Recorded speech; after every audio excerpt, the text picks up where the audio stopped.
Hello students, a very good morning to all of you. Welcome to geometryschool.in। बच्चों, एक बार फिर आपका स्वागत है हमारे बैच में जिसका नाम है जीरो टू हीरो।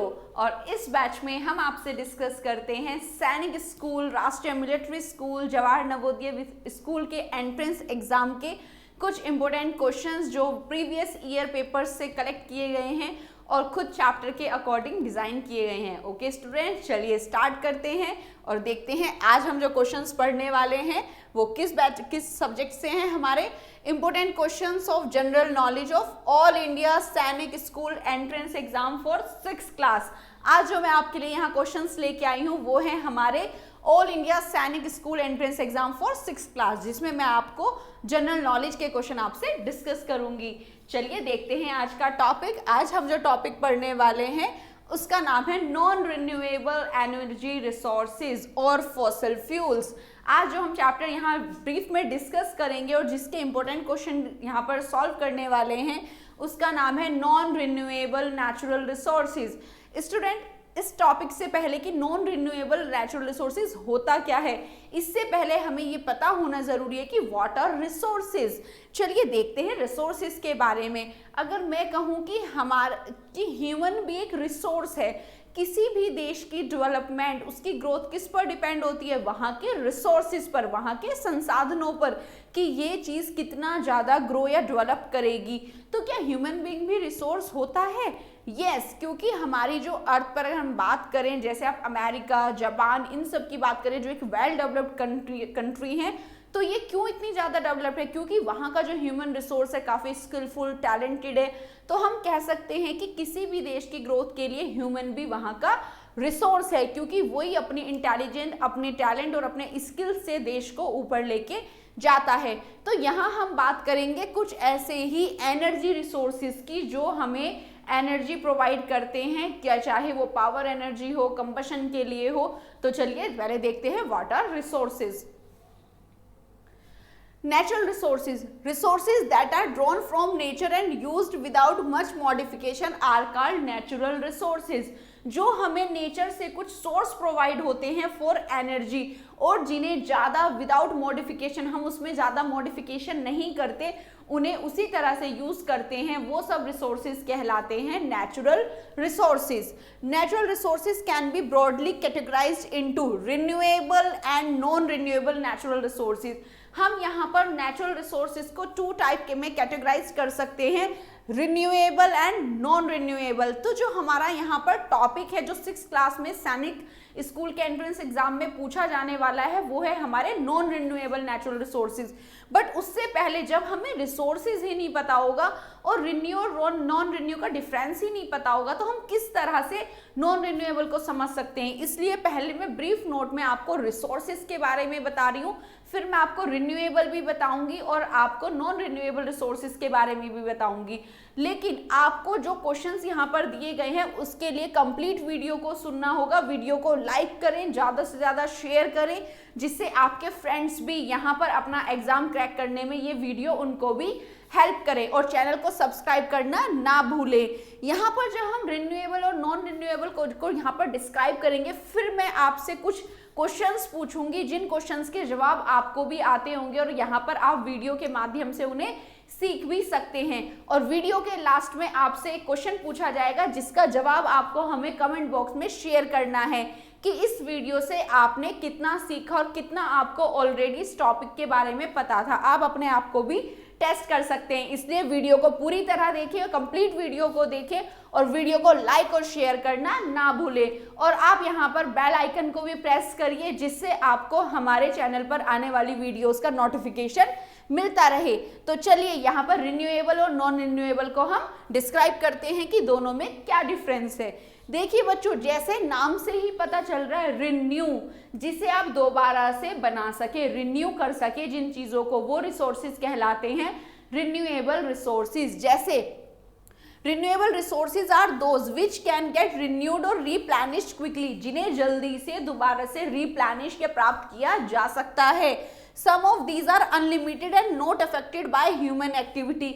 इनमें से कुछ तो अनलिमिटेड इन क्वांटिटीज और हमारी ह्यूमन एक्टिविटीज की वजह से वो खत्म भी नहीं होते हैं।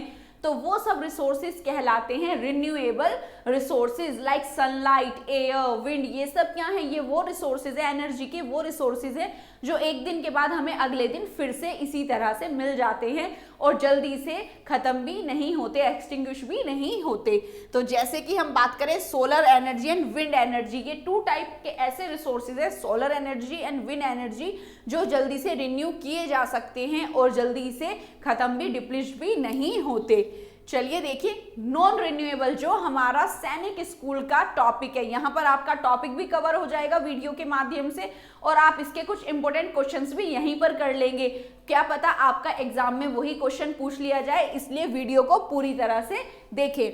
Non renewable natural resources, non renewable resources are those which have a limited stock, जिनका हमारे पास बहुत ही लिमिटेड स्टॉक है, बहुत ही लंबे समय में बनकर वो तैयार हुए हैं। Once the stock are exhausted, it may take thousands of years to be renewed or replenished.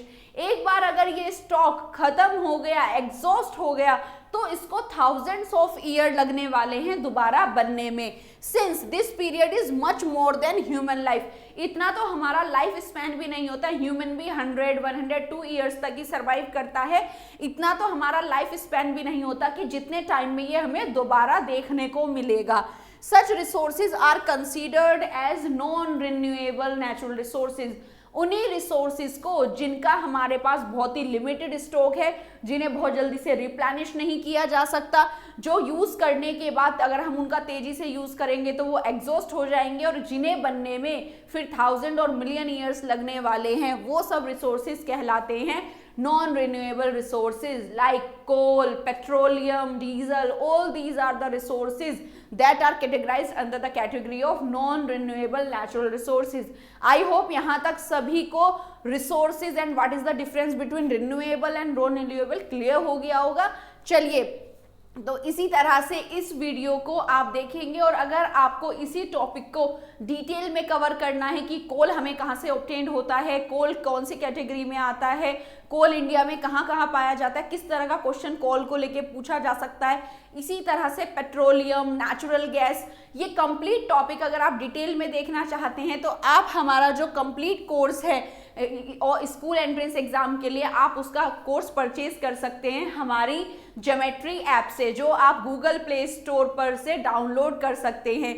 और जिनके पास अगर इंटरनेट प्रॉपर अवेलेबल नहीं है तो वो हमारा पेन ड्राइव कोर्स भी परचेज कर सकते हैं, जिसमें आपको ये कंसेप्ट वीडियो मिलेंगी।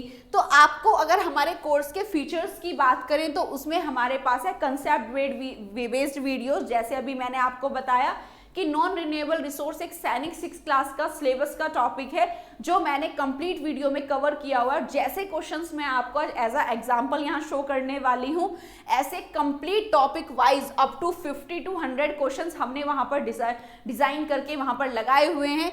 इसी तरह से उसके साथ और जो चैप्टर है उनकी मिक्स क्विजेस भी आपको मिलेंगी, साथ ही सैम्पल पेपर आपको मिलेंगे, जो प्रीवियस ईयर पेपर से सैम्पल पेपर बनाए गए हैं। आप उन्हें खुद से सॉल्व करके अपना टेस्ट खुद कर सकते हैं, खुद अपने आप को इवेल्युएट कर सकते हैं कि आपने इन वीडियो से कितना सीखा। साथ ही अगर आप हमारा कोर्स परचेज करते हैं तो आपको हमारे प्रीमियम टेलीग्राम ग्रुप से जोड़ा जाएगा, जिसका आपको डेली नोटिफिकेशन मिलेगा कि जैसे आप स्कूल में टाइम टेबल से पढ़ते हैं कि आज हमें इंग्लिश बुक लेके जानी है, आज हिंदी, इसी तरह से आपको हमारे टेलीग्राम ग्रुप में डेली नोटिफिकेशन मिलेगा, जिस नोटिफिकेशन से आज आपको पता चलेगा कि आज आप जीके का ये वाला टॉपिक कवर करिए। देखते देखते उससे आपका धीरे धीरे कंप्लीट सिलेबस प्रिपेयर हो जाएगा एक सीरीज में और आपका कोई भी टॉपिक पीछे नहीं छूटेगा। तो आप हमारी ऐप को गूगल प्ले स्टोर से भी डाउनलोड कर सकते हैं। साथ ही ये हमारा वेब लिंक है www.geometryschool.in। ये जो ऐप है वो मोबाइल एंड्रॉइड पर भी काम करती है, साथ ही लैपटॉप पर भी काम करती है। और वीडियो को ज़्यादा से ज़्यादा लाइक करें, शेयर करें, चैनल को सब्सक्राइब करें, साथ ही बेल आइकन को प्रेस करना ना भूलें, जिससे आपको डेली नोटिफिकेशंस मिलते रहें about the video. Okay student, तो चलिए डिस्कस करते हैं हमारे आज के क्वेश्चंस। तो हमारा फर्स्ट क्वेश्चन देखते हैं कि नॉन रिन्यूएबल रिसोर्सेज से क्या फर्स्ट क्वेश्चन है आज हमारा।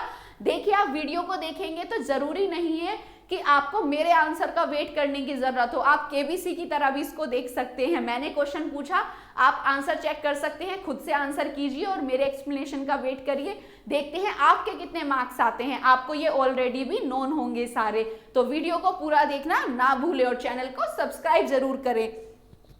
The dead remains of living organism are called as, जो एनिमल्स और प्लांट्स का डेड रिमेन्स बचा हुआ पार्ट होता है वो क्या कहलाता है?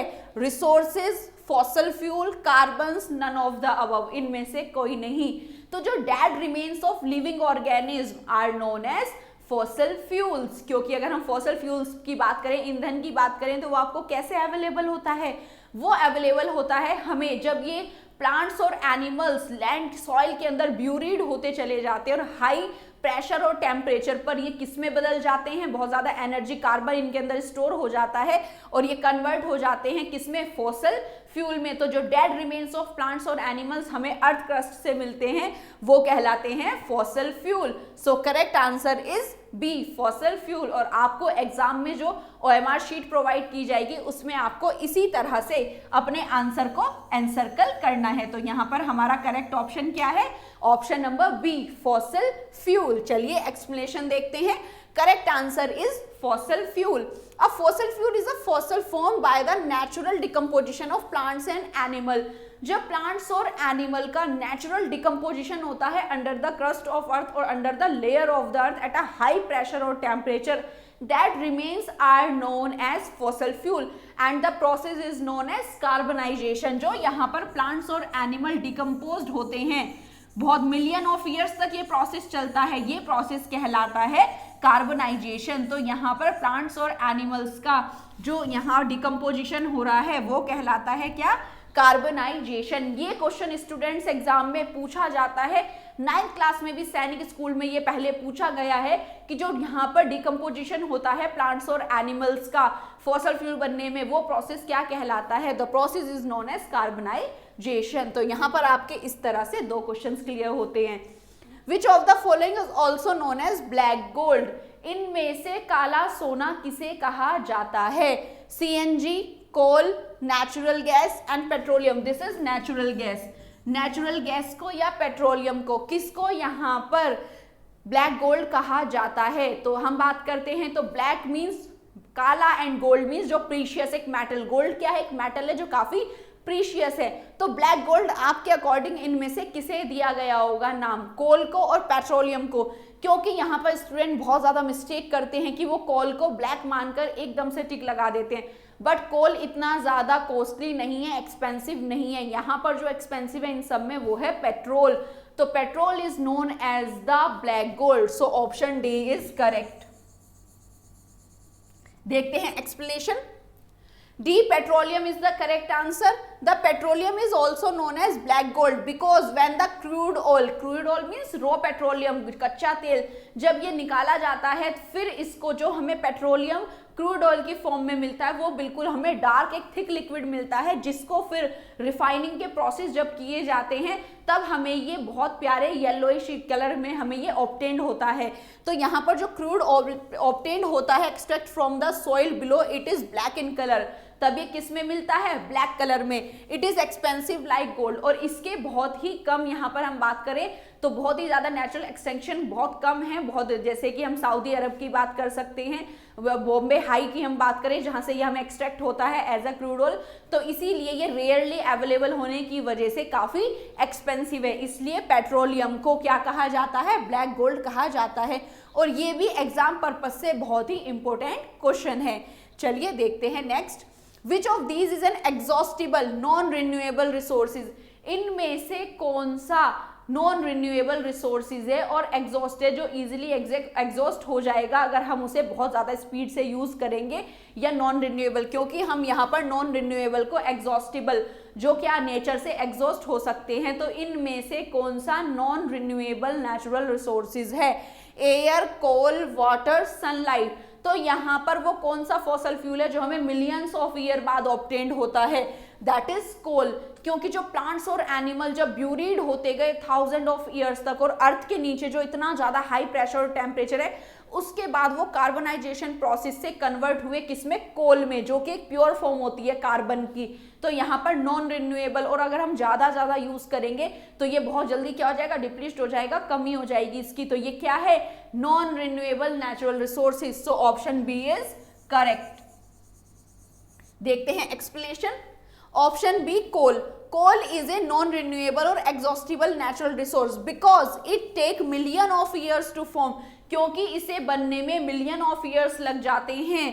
कोल contain the energy stored by plant that lived 100 of million year ago in swampy forest, क्योंकि जो इसके अंदर प्योर फॉर्म होती है कार्बन की, जो यहाँ पर एनर्जी इसके अंदर स्टोर्ड होती है, जो हमें बर्निंग कंबशन प्रोसेस में काम आती है, वो कब बनी है, जब स्वैम्पी फॉरेस्ट में ये फॉरेस्ट मिलियन ऑफ ईयर्स तक जमीन के अंदर ब्यूरिड हुए, तब ये प्योर फॉर्म कार्बन में कन्वर्ट हो गए, जिसे आज हम बर्निंग पर्पस के लिए भी यूज करते हैं। तो coal is the non renewable energy resources. Petroleum means, petroleum का मतलब क्या होता है, बेसिकली पेट्रोलियम वर्ड कहां से आया, पेट्रोलियम का जो वर्ड यहां पर लिया गया है पेट्रा प्लस ओलियम, इसका मतलब ही, पेट्रा मीन्स रॉक, लेटिन भाषा में पेट्रा का मतलब होता है रॉक, ROCK, रॉक, पत्थर। ओलियम मीन्स ऑयल, तो यहाँ पर पेट्रोलियम का मतलब हुआ रॉक ऑयल, जो आपको डीप रॉक्स में से प्रोवाइड होता है क्रूड ऑयल की फॉर्म में, जिससे फिर एक्सट्रैक्शन करके, रिफाइनिंग करके इसके बाय प्रोडक्ट्स बनाए जाते हैं, lubricating agent, molten wax, natural gas, diesel, kerosene, ये सब क्या है, all are the by products of petroleum. ठीक है, तो यहाँ पर जो पेट्रोलियम का मतलब है वो है पेट्रा से बना है रॉक, ओलियम से बना है ऑयल, तो इसलिए पेट्रोलियम का मतलब होता है रॉक ऑयल। ये क्वेश्चन इंपॉर्टेंट है, काफी पूछा भी गया है प्रीवियस एग्जाम में कि what is the meaning of petroleum, तो petra means rock and oleum means oil. So correct option is A. Petroleum means rock oil. It is called petroleum because it is found under the crust of earth trapped in rocks. जो अर्थ की layer है, आप जानते हैं अगर हम अर्थ की layer की बात करें तो क्रस्ट, मेंटल एंड सेंटर में कोर, तो ये हमें पाया जाता है ट्रैप हुआ कौन सी लेयर में, क्रस्ट की।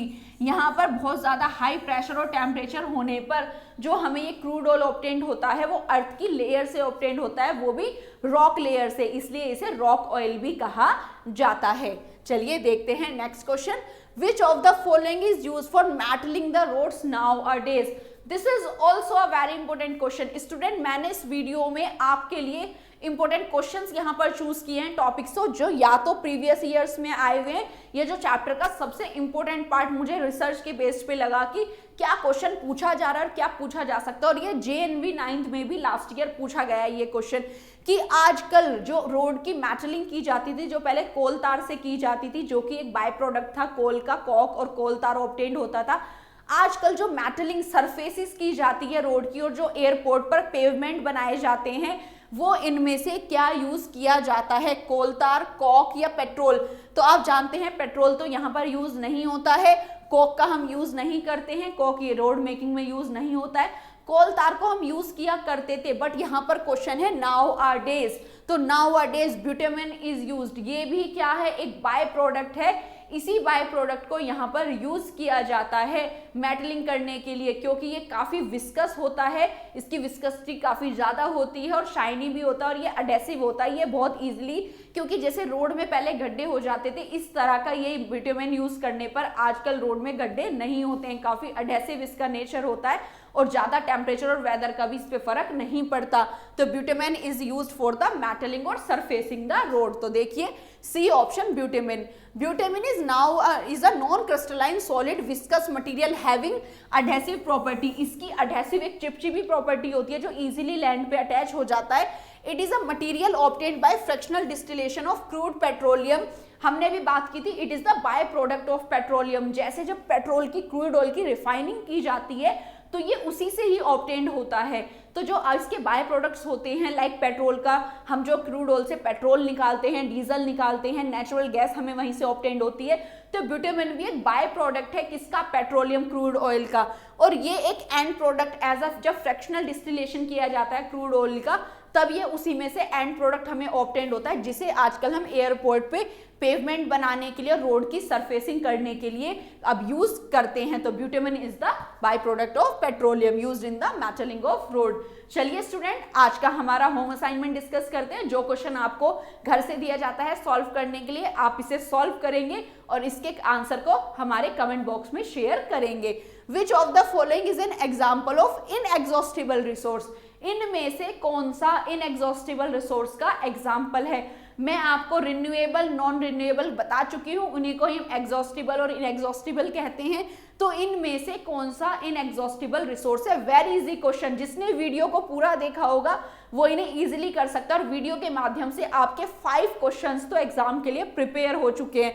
तो आपको इनमें से बताना है विच इज द रिन्यूएबल और inexhaustible resource, that is coal, petrol, wind, diesel. आप आंसर को कमेंट बॉक्स में शेयर करिए, जिससे हमें पता चले कि वीडियो से आपने कितना सीखा और कितना आपको ऑलरेडी आता था। आप यहाँ पर अपने आप को इजीली इवेल्युएट कर सकते हैं कि वीडियो को वॉच करने से आपके 5 में से कितने मार्क्स आए। चलिए स्टूडेंट्स, देखिए आपके लिए एक motivational thought, if you can dream it you can do it. Yes, अगर आप किसी चीज का सपना देखते हैं तो जब आप सपना देखने की हिम्मत करते हैं तो इसका मतलब आप उसे अपनी मेहनत से पूरा भी कर सकता है, क्योंकि आप जानते हैं सपने भी कौन देखता है? जो उन्हें पूरा करना चाहता है। तो अगर आपने अपने लिए कोई सपना देखा है तो अपनी मेहनत और डिटर्मिनेशन से आप उसे पूरा जरूर करेंगे। ओके स्टूडेंट, तो वीडियो को पूरी तरह वॉच करिए। पूरे वीडियो देखने के बाद हमें कमेंट बॉक्स में आंसर भेजिए और वीडियो को लाइक करना, शेयर करना ना भूलें। एक बार फिर मैं आपको नई वीडियो के साथ मिलूंगी, नए टॉपिक में नए क्वेश्चंस के साथ। Thanks for watching, thank you and have a nice day.